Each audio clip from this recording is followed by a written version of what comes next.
নবী বলে দিয়েছেন যাদের স্বামী দেশের বাহিরে থাকে অথবা বাড়ি থাকে বউ, স্বামী থাকে অন্য জেলায়, ওই নারীদেরকে নবী উপদেশ দিয়েছে তোমরা সুন্দর পোশাক পরো না, ভালো করে সাজগোজ করিও না, কারণ অন্য কোন পুরুষের নজর তোমার দিকে পড়তে পারে।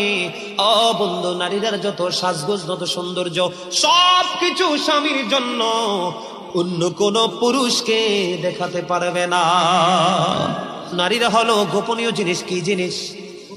গোপনীয় জিনিস। তারা থাকবে পর্দার ভিতরে, ঘর থেকে বের হলেও পর্দা নিয়ে বের হবে। যখন মহিলারা পর্দার বাহিরে চলে আসে গো, আমার নবী বলেছেন শয়তান তখন তাদেরকে দেখে উকি ঝুঁকি দেয়। মহিলারা যখন বন্ধু পর্দার বাইরে যায় দর্শনের শিকার হয়। কথা বলে না? আজকে পৃথিবীর ইতিহাসে তথা বাংলাদেশের ইতিহাসে দেখেন, একটা ইতিহাস দেখাতে পারবেন না একটা পর্দাশীল নারীর জীবন Bigo Bigo!